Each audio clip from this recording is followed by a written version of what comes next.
கடந்த மாதம் அமெரிக்கா பல நாடுகளுடைய எதிர்ப்பையும் மீறி உக்ரைனை இந்த கவுண்டர் அஃபென்சிவ்ல எப்படியாச்சும் ஜெயிக்க வச்சே தீர்வோம்னு சொல்லிட்டு கிளஸ்டர் பாம்னு சொல்லக்கூடிய கொத்து குண்டுகளை உக்ரைனுக்கு கொடுத்தாங்க இல்லையா. கிட்டத்தட்ட ஒரு மாசம் ஆச்சு. இன்னைக்கு வரைக்கும் இந்த கிளஸ்டர் பாம்ஸ்னால ரஷ்யாவுக்கு பெரிய பாதிப்பு ஏற்பட்டதா எந்த தகவலுமே இல்லை. இதற்கு என்ன காரணம் அப்படின்னு தெரியுமா?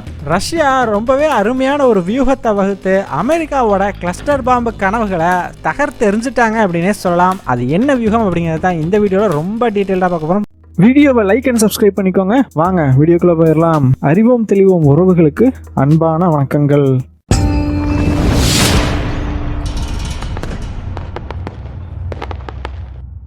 முதல் விஷயமா, அமெரிக்கா கடந்த சில வாரங்களுக்கு முன்னாடி உக்ரைனுக்கு கிளஸ்டர் பாம்ஸ் கொடுத்துருந்தாங்க இல்லையா. அதை உக்ரைன் கூட ரஷ்யாவின் டோனட்ஸ்க் பகுதியெல்லாம் பயன்படுத்தி இருந்தாங்க. அந்த கிளஸ்டர் பாம்ஸுக்கு எதிராக ரஷ்யா ஒரு அருமையான வியூகம் வகுத்து அதை தவிடுபடி ஆக்கிட்டு வர்றாங்க.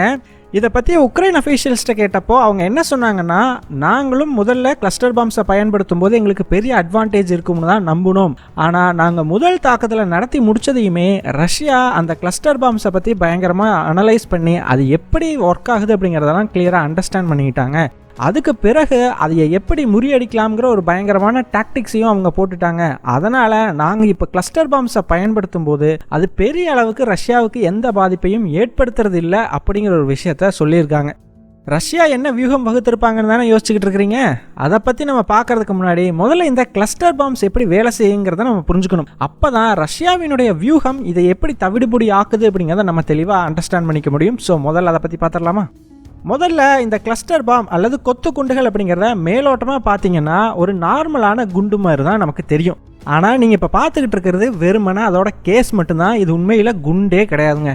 இது வெறுமனே ஒரு கேஸ் தான், அதாவது ஒரு வெளிப்புற மூடி மாதிரி. இந்த மூடியை திறந்தீங்க அப்படின்னா உள்ளுக்குள்ள உருண்டை வடிவத்தில் சின்ன சின்னதாக நிறைய குண்டுகளை பார்க்க முடியும். கிட்டத்தட்ட 50லேருந்து 1500க்கும் மேற்பட்ட குண்டுகளை இதில் வைக்க முடியும். இதனால தான் பார்த்தீங்கன்னா இதே கொத்து குண்டுகள்னு சொல்கிறாங்க. அதாவது கொத்தா குண்டுகளை ஒரு பாக்ஸ் மாதிரியான அமைப்பில் வச்சு லாக் பண்ணி வச்சுருக்கிறீங்க இல்லையா, அதனால தான் இதுக்கு இந்த பெயர் வழங்கப்படுதுன்றதை தெரிஞ்சுக்கோங்க.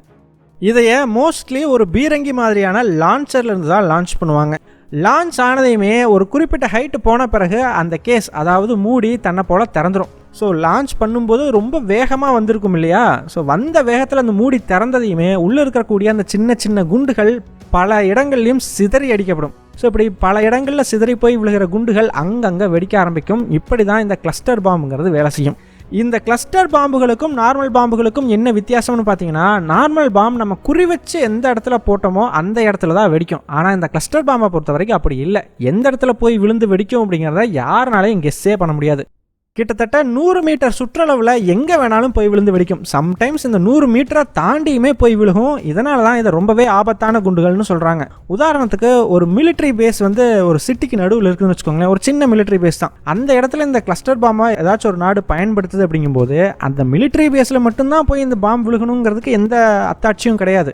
இது பரவி போய் விழுகிறதுனால மக்கள் வாழக்கூடிய பகுதிகள்லையும் போய் விழுகிறதுக்கு நிறையவே சான்ஸ் உண்டு. ஸோ முதல்ல இந்த கிளஸ்டர் பாம்பை உருவாக்குனது எதற்காகனா மக்கள் மேலே போடுறதுக்காக தான். 2ஆம் உலகப் போரில் இதை பட்டர்ஃப்ளை பாம்ஸ் அப்படின்னு சொல்லுவாங்க. முக்கியமாக மக்கள் எந்த இடத்துல கூட்டமாக இருக்கிறாங்களோ அந்த இடத்துல குறி வச்சு போடுவாங்க. காரணம், எவ்வளோ கூட்டம் ஜாஸ்தியாக இருக்குதோ அந்த அளவுக்கு டேமேஜும் ஜாஸ்தியாக இருக்கும். இந்த காரணத்துக்காக தான் உலக நாடுகள் இந்த கொத்து குண்டுகளை தடை செஞ்சுருக்காங்க. சரி, ஓகே, இப்போ ரஷ்யா வகுத்த வியூகத்துக்கு வருவோம். எப்போ அமெரிக்கா இந்த கொத்து குண்டுகளை உக்ரைனுக்கு கொடுக்க ஆரம்பிச்சாங்களோ அப்பயே ரஷ்யா அவங்களோட வியூகத்தை வகுக்க ஆரம்பிச்சிருக்கிறாங்க. முதல்ல உக்ரைன் இதையே டோனட்ஸ்க் பகுதிகளில் யூஸ் பண்ண ஆரம்பிக்கிறாங்க. இவங்க யூஸ் பண்ணதையுமே ரஷ்யா டக்குன்னு அமெரிக்காவினுடைய இந்த கொத்து குண்டுகளோட கெப்பாசிட்டி என்ன அப்படிங்கிறத அனலைஸ் பண்ணுறாங்க. அதாவது நான் ஸ்டார்டிங்லேயே சொல்லியிருந்தேன் இல்லையா, ஒரு கொத்து குண்டுக்குள்ளே 50 குண்டுகளும் இருக்கலாம், 1000 குண்டுகளும் இருக்கலாம், ஏன் 2000 குண்டுகள் வரைக்கும் கூட இருக்கலாம். ஸோ இப்போ அமெரிக்கா கொடுத்துருக்கிற குண்டுகளில் இந்த மாதிரி எத்தனை குண்டுகள் உள்ளுக்குள்ளே இருக்குது, அதோட கெப்பாசிட்டி என்ன, இது எவ்வளவு தூரம் வரைக்கும் பரவி டேமேஜை ஏற்படுத்துறதுக்கான வாய்ப்பு இருக்குது, இந்த எல்லா விஷயத்தையுமே நோட் பண்ணி அனலைஸ் பண்ணுறாங்க. இதன் விளைவாக ரஷ்யா அவங்க வியூகத்தை வகுக்கிறாங்க. அது என்னென்னா, கிட்டத்தட்ட 7 அடி ஆழத்துக்கு ட்ரென்ச்சுகள் ஃப்ரண்ட் லைன் பூரா உருவாக்கப்படுது. நார்மலாக ட்ரென்ச் வார்ஃபேரில் பார்த்தீங்கன்னா 2.5லேருந்து 5 அடி, மேக்ஸிமம் 5 அடி தாங்க, அதுக்கு மேலே ஆழமாக தோண்ட மாட்டாங்க. ஆனால் ரஷ்யா 7 அடி ஆழத்துக்கு தோன்றாங்க. ஸோ இது எதுக்காகன்னு பார்த்தீங்கன்னா, நான் ஸ்டார்டிங்லேயே சொன்ன மாதிரி இந்த கிளஸ்டர் பாம் அப்படிங்கிறத உக்ரைன் கிரவுண்டிலேருந்து ஒரு லான்ச்சர் மூலமாக லான்ச் பண்ணிட்டு இருக்காங்க இல்லையா. ஒரு குறிப்பிட்ட ஹைட்டுக்கு வந்ததையும் அது ரிலீஸ் ஆகுது. அப்படி ரிலீஸ் ஆச்சு அப்படின்னா அது இந்த ட்ரென்ச்சினுடைய மேல் பகுதிகளில் மட்டும்தான் விழுகும். ட்ரென்ச்சுக்குள்ளே வந்து விழுகிறதுக்கான வாய்ப்புகள் ரொம்பவே கம்மி. உதாரணத்துக்கு இப்போ உங்கள் கண்ணுக்கு முன்னாடி ஒரு குழி இருக்குதுன்னு வச்சுக்கோங்க. நீங்கள் அந்த குழியிலேருந்து கிட்டத்தட்ட ஒரு 10-20 மீட்டர் தள்ளி நிற்கிறீங்க. உங்கள் கையில் ஒரு கல் இருக்குது. இப்போ இந்த கல்லை நீங்கள் அந்த குழிக்குள்ளே வேகமாக வீசி அடிக்கணும். அப்படி வீசி அடிச்சிங்கன்னா என்ன ஆகும்? அந்த கல் டேரெக்டாக போய் அந்த குழிக்குள்ளே விழுகாது. கண்டிப்பாக அந்த குழியோட எட்ஜில் எங்கேயாச்சும் ஒரு பக்கம் பட்டுட்டு தான் கீழே விழுகும் இல்லையா? ஸோ இது மாதிரி தான் கிளஸ்டர் பாம்ஸும் வர்ற வேகத்தில் அந்த ட்ரென்ச்சோட எட்ஜஸில் எங்கேயாச்சும் பட்டு வெடிச்சிடும். ஸோ அதுக்கப்புறமா அதில் பிரச்சனை இல்லை இல்லையா?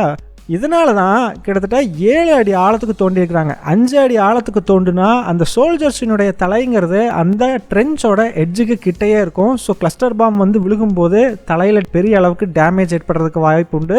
உயிரே கூட போயிடலாம். அதுவே 7 அடினா நீங்கள் 2 அடி கீழே போயிடுவீங்க. ஸோ தட் அந்த எட்ஜஸில் படும்போது பெரிய அளவுக்கு டேமேஜ் இல்லாமல் தப்பிச்சுக்கலாம் இல்லையா? இதுதான் ரஷ்யாவோட முதல் டாக்டிக்ஸ். இல்லை அந்த ட்ரென்ச்சுக்குள்ளேயே டேரெக்டாக போட்டே ஆகணும் அப்படின்னா அந்த ட்ரென்ச்சுக்கு நேர் மேலே இருந்து ட்ராப் பண்ணால் மட்டும்தான் டேரெக்டாக உள்ளே போய் விழுகும். ஆனால் கிளஸ்டர் பாமை இப்படி போடுறது அப்படிங்கிறது சுத்த முட்டாள்தனம். காரணம் கிளஸ்டர் பாம் யூஸ் பண்ணுறதுக்கு காரணமே அது பல இடத்துலையும் பரவி போய் விழுந்து வெடிக்கணும் அப்படிங்கிறதுக்காக தான். ஸோ இதன் மூலமாக ரஷ்யாவுக்கு ஒரு பெரிய அட்வான்டேஜ் அப்படிங்கிறது கிடைக்குது. இது முதல் வியூகம். ஸோ ரெண்டாவது வியூகம் என்ன அப்படின்னா, இந்த ட்ரென்ச்சுக்குள்ளே இருக்கிற ரஷ்யன் சோல்ஜர்ஸ் யாரும் கூட்டம் சேரக்கூடாது. ஒரு குரூப் அப்படின்னா அந்த குரூப்பில் இவ்வளவு சோல்ஜர்ஸ் தான் இருக்கணும். அதே மாதிரி ஒரு குரூப்பில் இருந்து இன்னொரு குரூப் இவ்வளவு தொலைவு தள்ளி இருக்கணும். முடிஞ்ச அளவுக்கு இந்த ட்ரென்ச் பூரா நல்லா ஸ்ப்ரெட் ஆகி பொசிஷன் எடுத்துருக்கணும். ஒருத்தருக்கு ஒருத்தர் எவ்வளோ டிஸ்டன்ஸ் மெயின்டைன் பண்ண முடியுமோ அந்த அளவுக்கு மெயின்டைன் பண்ணணும் அப்படிங்கிற மாதிரி விதிகளை ரஷ்ய அரசாங்கம் அவர்களுடைய இராணுவத்துக்கு போட்டிருக்கிறாங்க. இதுக்கு காரணம் என்னன்னா, நான் ஸ்டார்டிங்லேயே சொல்லியிருந்தேன் இல்லையா, இந்த கொத்து குண்டுகள் அப்படிங்கிறத மக்கள் எங்கே கூட்டமாக இருக்கிறாங்களோ அங்கே தான் போடுவாங்க.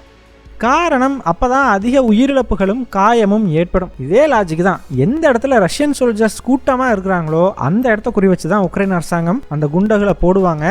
ஸோ இப்படி ரஷ்ய வீரர்கள் ஒருத்தருக்கு ஒருத்தர் நல்லா டிஸ்டன்ஸ் மெயின்டைன் பண்ணி ஒரு குரூப்பாக இவ்வளோ பேர் தான் இருப்பாங்க அப்படிங்கிற பிரிஞ்சு இருக்கும்போது ஒரு இடத்துல கிளஸ்டர் பாம் போடப்பட்டால் அந்த இடத்துல இருக்கிற சோல்ஜர்ஸ்க்கு மட்டும்தான் அட்மோஸ்ட் காயம் அப்படிங்கிறது ஏற்படும்.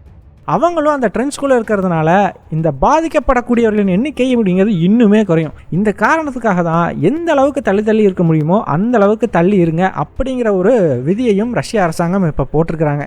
அது மட்டும் இல்லை, நான் சொன்ன மாதிரி கூட்டமாக இருக்கிற இடத்த தான் குறி வைப்பாங்க. ரஷ்யன் சோல்ஜர்ஸ் நல்லா இப்படி ஸ்ப்ரெட் ஆகி இருக்கிறாங்க அப்படின்னாலே உக்ரைனுக்கு அந்த கிளஸ்டர் பாமை யூஸ் பண்ணுறதா வேண்டாமான்ற குழப்பமே வந்துடும். காரணம், கூட்டமாக இல்லை அப்படின்னா அதை பயன்படுத்துறது பெரிய அளவுக்கு பயன் தராது. அதுக்கு பதிலாக நார்மல் குண்டுகளையே பயன்படுத்திடலாம் இல்லையா?